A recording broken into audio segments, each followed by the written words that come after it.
Okay.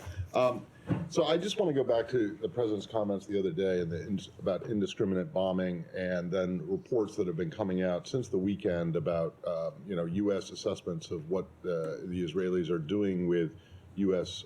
supplied munitions. The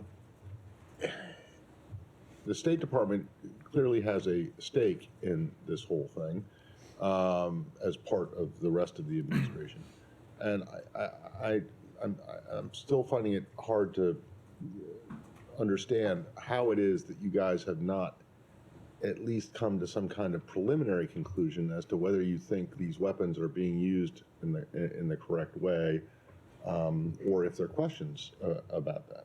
So it remains the case that we just have not made that type of assessment. We are monitoring, we are collecting information, as we do in every conflict around the world. We are engaged in conversations with the Israeli government about steps that they can take to minimize civilian harm, but that's not an assessment that we have made. Well, can I just ask, why not?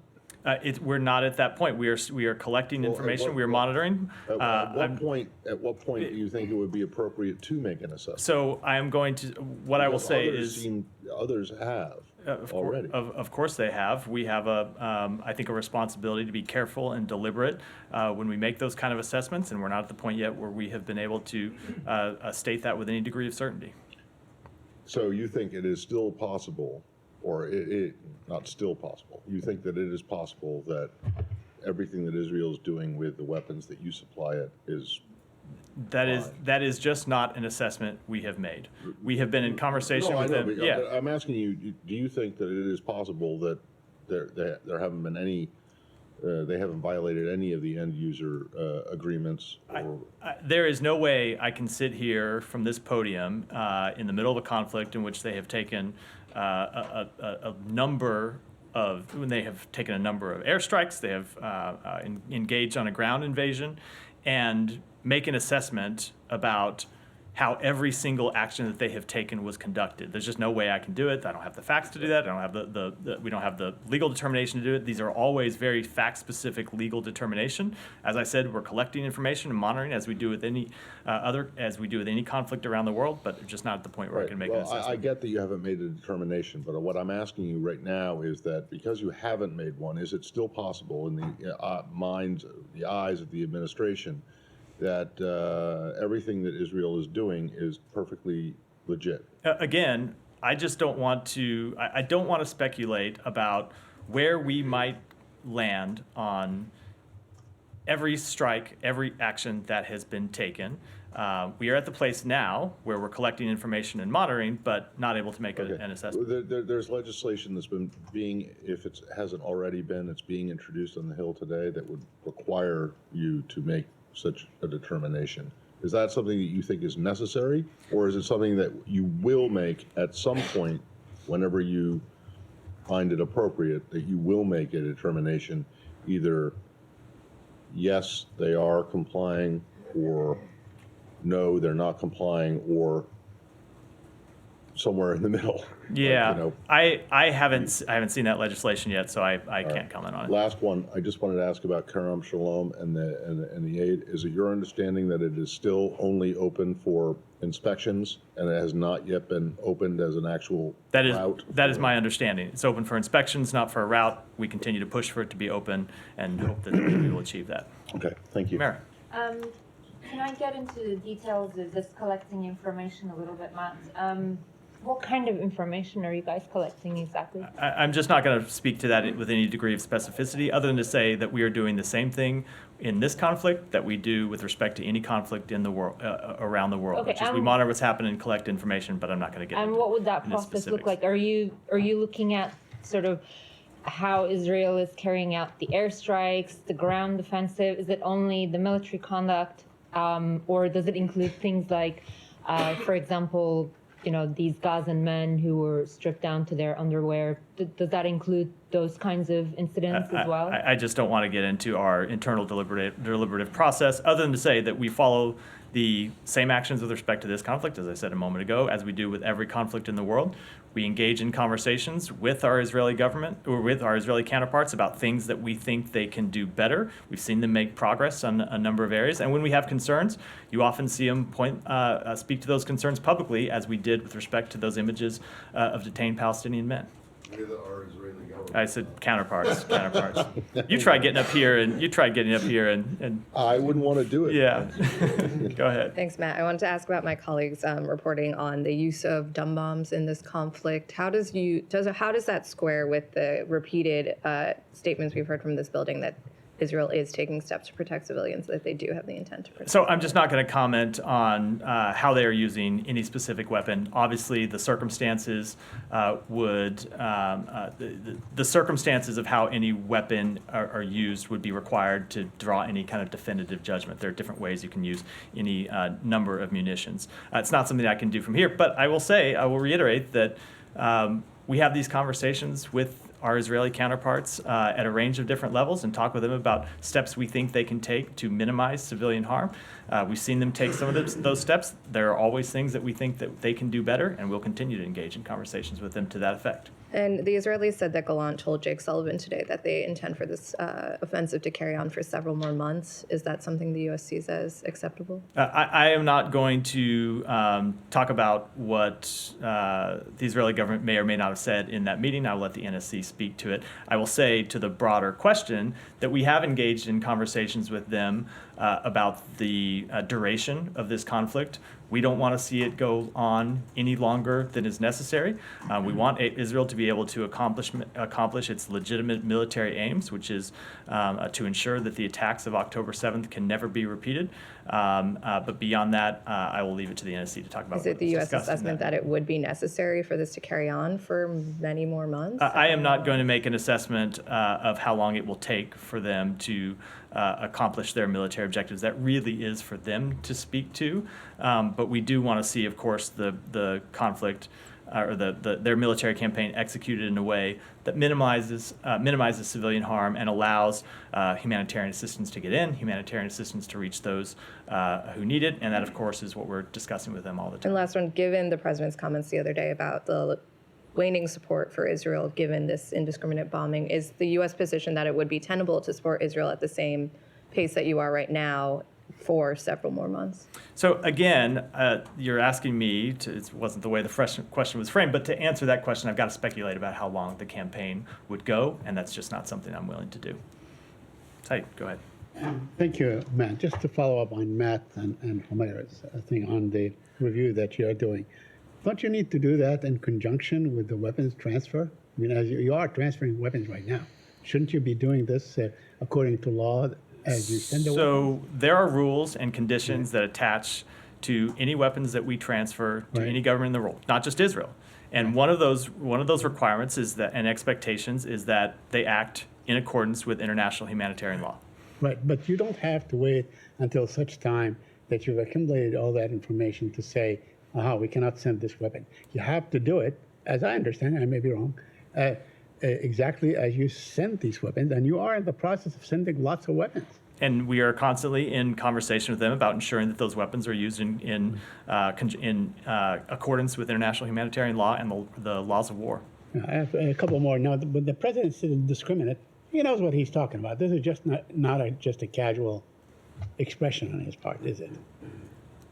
Right? I mean, he has enough information. I didn't know there was a question. I thought there was a question coming. So I'm asking you. This is not just I mean, he's been briefed on what happened in the battlefield, what is happening in the bombing, for him to make that assessment. Would you think that would be the case? You heard the White House speak to this yesterday. You heard me speak to this yesterday.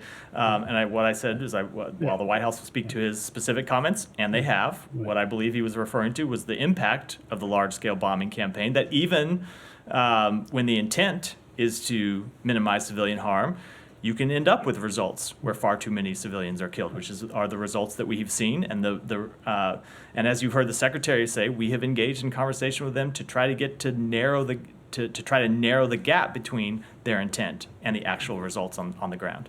A couple more questions. Now, there were reports that apparently the Israeli soldiers were executing in an UNRWA school some people that they arrested or whatever last week. Yeah, are you aware of this report? Do you have any comment on that? I have seen the media report. I'm obviously not able to make an independent assessment of that.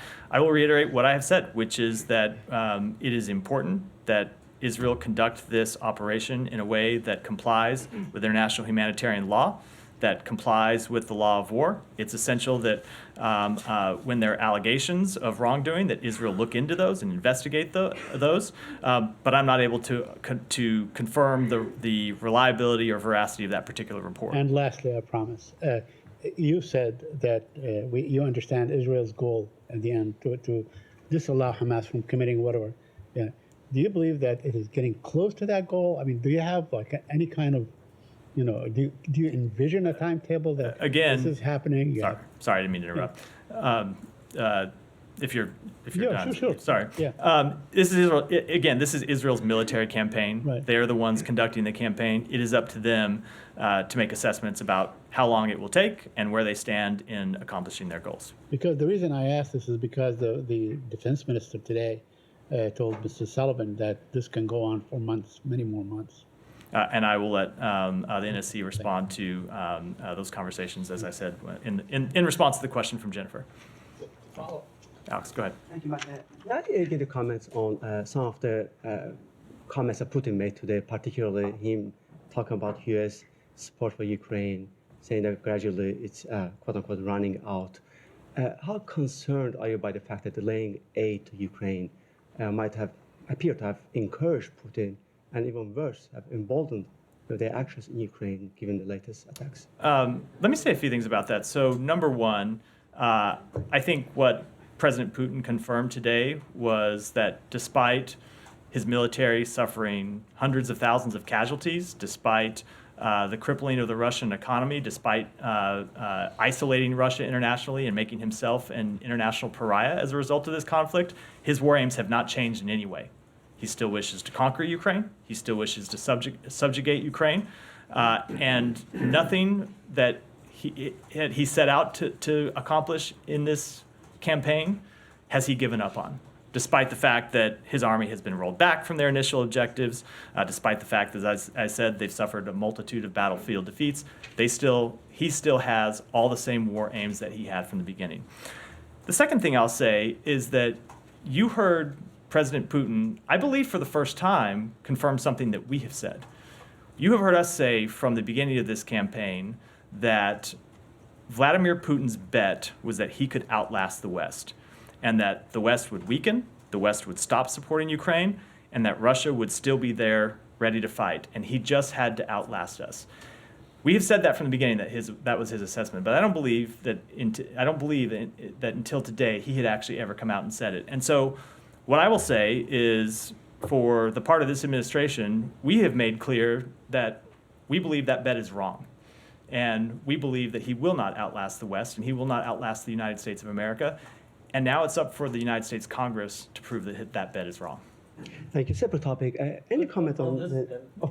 Yeah, go ahead. President Putin has said too that he is ready to build relations with the U.S. And the European Union too, and added that the U.S. is an important and necessary country on the world stage, which is why Russia is prepared for talks when conditions are met. Are you prepared for talks with Russia? Let me say a few things. Number one, if he really wanted to repair relations with the United States or other countries in the West, I will say with respect to the United States, he could start by releasing the Americans that he has wrongfully detained. We put significant proposals on the table, and he has refused to release those Americans, which never should have been detained in the first place. The second thing that he could do would be to withdraw his military from Ukraine and respect Ukraine's territorial integrity and sovereignty. The final thing I will say is with respect to ultimate negotiations, which I think maybe is what this question is getting at, to the future of Ukraine. As we have said before, that is a decision for Ukraine to make about if and when there are negotiations, about how to end the war. But despite President Putin's claims today about wanting to improve relations, he has shown no ability or no willingness to actually negotiate. And in fact, as I said a moment ago, just reaffirmed today that his aims for the results of this conflict have not changed in any way, shape, or form. And Alex, go back to just only because like Alex got interrupted. I'll come to you. Allowed himself to be interrupted. I appreciate that. On Iran, may I get a reaction to reporting that Iran has accessed $10 billion that it has received under sanctions waiver? Are you in a position to confirm or deny those reports? I am not. Go ahead. I was just following up on the detainees. I wanted to ask about, Putin was asked today about Evan Gershkovich, my friend and colleague, and he seemed to express some optimism in the negotiation, saying it's not easy, I will not go into details, but in general it seems we're speaking a language that we both understand. I hope that we will find a solution. Ongoing dialogue, reaching an agreement, this kind of language, what does that mean to you, and does it reflect any further offers since the last time you mentioned a previous offer that the U.S. has made? Has there been other progress toward a deal? Are you more optimistic we can get Evan home? Let me say it this way. We very much want a deal. We very much want to bring Evan Gershkovich home. We very much want to bring Paul Whelan home. We have put multiple offers on the table. There was one significant offer that we made as recently as a few weeks ago. We have seen those offers rejected every time by the Russian government. So we would welcome them negotiating in good faith. We would welcome them engaging seriously with us to obtain the release of Evan Gershkovich and Paul Whelan. But so far, we have seen them refuse to take us up on our proposals, and we hope that they will change the way they've handled this going forward. I mean, President Putin is the boss over there. Does this a sign? Are you optimistic that will improve? I'm going to be. He said these comments. I am going to be very careful about how I speak about this, just because this is obviously a sensitive process. I don't want to say much more than I said already. But if Vladimir Putin is serious about this, all he has to do is look at the proposals that we have made to secure their release, which were significant proposals that were made in good faith, and I think show the willingness and the determination of the United States to bring both Paul and Evan home, and as I said, come to the table and help us reach an agreement to actually bring them home. Go, Jen. Thank you, Matt. On North Korea, recently North Korean Kim Jong-un announced that he would declare the North Korea to the world as a nuclear state. What is the U.S. Plan B regarding resolving North Korea's nuclear programs? So we will continue to work with our partners in the region, our allies in the region. We will continue to make clear that our first option in this case is diplomacy, and that we want to pursue diplomacy with North Korea. As I've said before, we have seen those offers rejected by the North Korean government, but we will continue to make clear that diplomacy is our first option, but also that we stand strongly with our allies, North Korea and Japan. Go ahead. South Korea and Japan. Lord, that's the second time it's the last briefing of the week. You get a little tired. Yeah. South Korea and Japan, just for the record. Follow up again. Go ahead. Do you think it is possible? Thank you, Matt. Yeah. Do you think it is possible to lift economic sanctions against North Korea if North Korea freezes its existing nuclear weapons rather than abandoning its nuclear development program? Again, I don't want to comment about very hypothetical scenarios when they have shown no willingness to move in that direction at all. We are committed to the complete denuclearization of the Korean Peninsula, and we will continue to work to try to achieve that goal. Go ahead. UNESCO's Director General today asked for a full and transparent investigation to determine the circumstances behind the killing of Anadolu cameraman Muntazar El-Sawaf in Gaza. Does the U.S. support an independent investigation into the killing of journalists?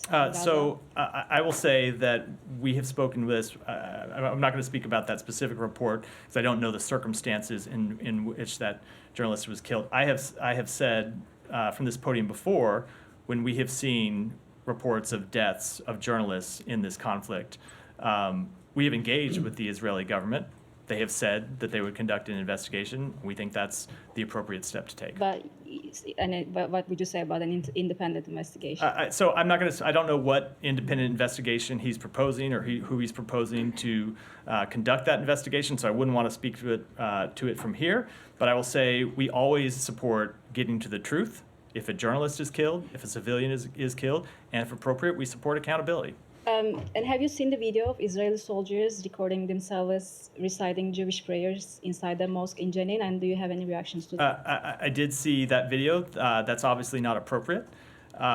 We were concerned when we saw the reports, but we have seen since that the IDF leadership has announced that the involved soldiers would be disciplined according to IDF codes of conduct, and we think that's an appropriate step for them Can I to also take. have just a quick one on Azerbaijan? Sure, of course. Turkish Foreign Minister. Alex is going to get angry if somebody else is taking his Azerbaijan question. Sorry, Alex. It's a Turkey-Azerbaijan related question. Turkish Foreign Minister Fidan was in Baku today, where he encouraged peace talks between Azerbaijan and Armenia. He also said that peace between Azerbaijan and Armenia will have a positive effect on normalization between Turkey and Armenia. How does the U.S. see Turkey's efforts for peace between Azerbaijan and Armenia, and was that discussed last week between Blinken and Fidan? So I will say that in all of our conversations, or all the conversations between Secretary Blinken and Foreign Minister Fidan, that is a topic that comes up for conversation, is part of the conversation. So I won't give a specific readout, but that is something that they regularly discuss when they either get together in person or when they talk on the phone. We welcome Turkey playing a productive role in resolving this conflict. We agree with what the foreign minister said, that peace is conflict and is possible, and we would support direct talks between the two parties to achieve that. Yeah, thank you, Matt. Today, the Iraqi government announced the results of their investigation about those who were responsible for attacking the U.S. embassy. So what he mentioned that in the investigation, they said that these people they arrested, there were some connections between the Iraqi security forces and those who were attacking the U.S. embassy. Are you satisfied with these results, and to what extent are you concerned about the links between these groups who are attacking you with the Iraqi security forces? So what I will say about that is we made clear to Prime Minister Sadani that we wanted to see the Iraqi government take action to investigate the attacks on our embassy and to hold those responsible accountable. And we are pleased that he has taken those steps.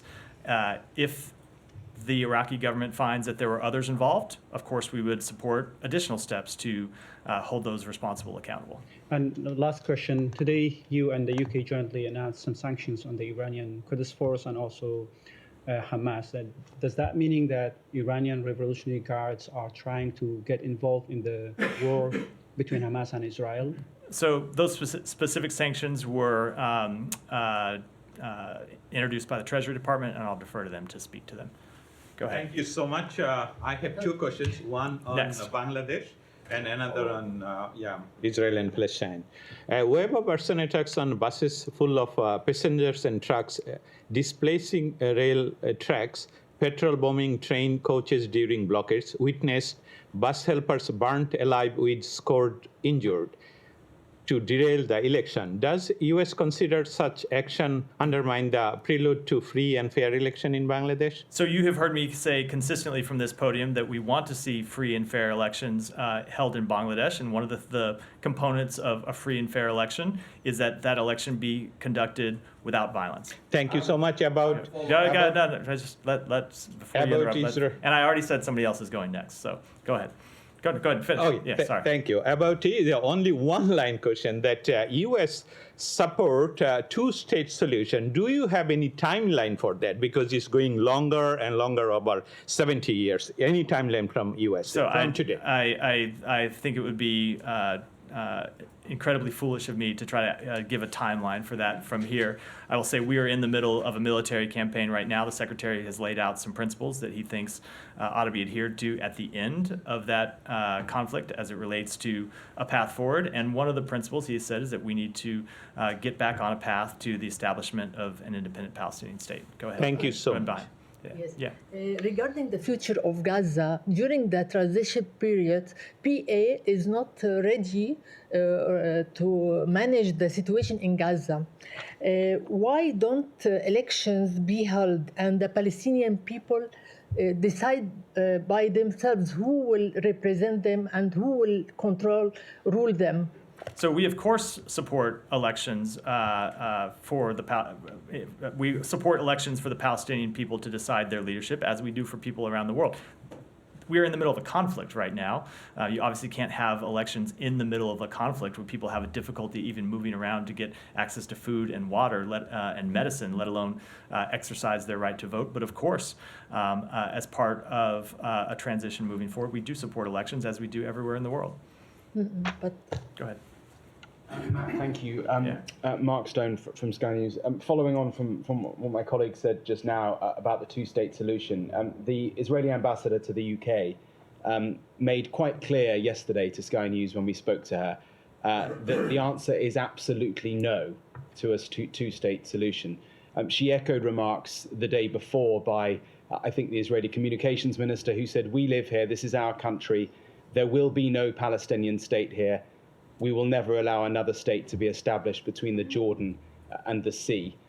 It seems pretty clear to me, and I'm keen for your view, that the ambassador's remarks now put Israel in open defiance of American presidents' policies going back 40 years. How do you square what you just said there at the podium with what the current Israeli government is making quite clear, no two states? So we have seen a number of different statements from different officials inside the Israeli government with respect to two states.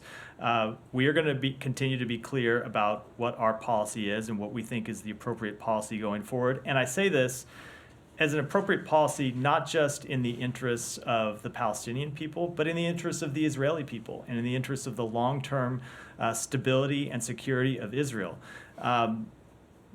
I spoke to this a little bit yesterday. The October 7th attack should have been a wake-up call to everyone that the status quo that has existed for a number of years is just not in the interest of Israel, that there needs to be a solution moving forward that addresses the legitimate aspirations of the Palestinian people while providing security to the Israeli people. We think the best way to achieve that is the establishment of an independent Palestinian state. We have made that quite clear. We make that clear privately, we make that clear publicly, and it's something we'll continue to engage with the Israeli government about. If I may follow up briefly, Yeah. The logical conclusion to what we're seeing unfold at the moment seems to be that you are backing Israel militarily with weapons, with funding, despite two starkly different endpoints. So I don't think you can draw that conclusion at this point. We are supporting Israel in its campaign to ensure that the October 7th attacks cannot be repeated. But that doesn't mean we don't have disagreements with them along the way. We're a sovereign country. They're a sovereign country. We don't see eye to eye on everything. There are very few countries, maybe no countries in the world, where we are in complete agreement with everything. One of the things that you have heard the president say is that we have a long-standing relationship with Israel where we are close friends. And as close friends, we can have very frank and candid and sometimes quite difficult conversations. And we will continue to do so about this subject and I'm sure a great many others. Yeah, Leon, go ahead. Yeah, I have a question on Hong Kong. The Hong Kong authorities and police have issued bounties up to £1 million, I think, against 5 activists, including one which I think has asylum here in the United States. What is your reaction to that? So we strongly condemn the egregious actions taken by Hong Kong authorities in announcing national security law changes and a new bounty list targeting democracy advocates overseas. That shows blatant disregard for international norms, for democracy and human rights.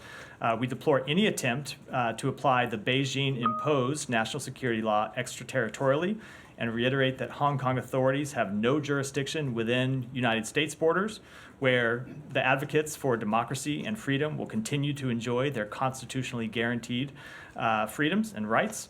And we deplore any attempt to apply the national security law extraterritorially and will remain committed to defending the rights and freedoms of our citizens and call on the PRC to act in accordance with its international commitments and legal obligations. Can you just explain to us how you see these bounties, quote unquote bounties, as being different than the Rewards for Justice program? So I will say, administer? I will say that the Reward for Justice program is not used to target democracy advocates and people that are advocating for democracy and exercising constitutionally protected rights. That is the ultimate difference. Well, but it is used for, in addition to wanted terrorists, it is used for people who you guys think have violated U.S. law for things, for alleged crimes that fall short of murder, like cyber hacking and things Correct. like that. So it's okay for the U.S. to apply its laws extraterrestrially or territorially. Now who's misspeaking? Exactly. It's okay for you guys to apply your law extraterritorially to, put out bounties, rewards for information leading to the arrest of these people, but it's not okay for other governments? So I will say that we use our full range of criminal justice programs, including rewards for the apprehension of individuals who have violated our law, in keeping with what are long-standing recognized crimes, not for what we believe are fundamental human rights: freedom of speech, freedom of expression, supporting democracy. Go ahead. I'll come to you next, Michelle. Alex, go ahead. How's the situation with Sweden, Matt? Because there are reports that the Foreign Minister of Turkey told Secretary Blinken last Friday that Turkey is not ready to approve the membership of Sweden to NATO. Do you have anything new to tell us? I will say that we continue to make clear to the Turkish government that we think Sweden's NATO accession should be approved as soon as possible. It's long overdue. Sweden is ready to take its place in NATO, and we will continue to engage in conversations with the Turkish government to push them to approve that accession as soon as possible. Michelle. Yeah, are you talking to the Lebanese and the Israeli governments regarding the situation on the border, and what's your assessment of the situation there? So we do continue to make clear to not just to those two governments, but of course everyone in the region, that one of our top priorities moving forward is to keep this conflict from expanding, including from expanding to the north of Israel. That is one of our top priorities. You've heard the Secretary talk about this in the past. I don't want to make any assessment other than that you have, of course, seen strikes back and forth, cross-border strikes between Israel and Hezbollah, and we do want to see this eventually resolved without further escalation. Alex. Thanks, Matt. Going back to Azerbaijan, I want to get your reaction to ongoing media crackdown with the arrest of leading journalist Hafiz Babalı and concerns about potential spillover as they're going after opposition leaders as well. So the recent trend of detaining journalists is deeply troubling, and we continue to urge the Azerbaijani government to respect the human rights and fundamental freedoms of everyone, including those exercising freedom of expression. Has this topic been discussed recently during the engagement with the Azerbaijani government? I'm not going to speak to any specific engagement, but yes, we have raised this on a number of occasions with them. Thanks so much. Brian, go. Question on Cuba. At the end of this Trump administration, they designated Cuba as a state sponsor of terror.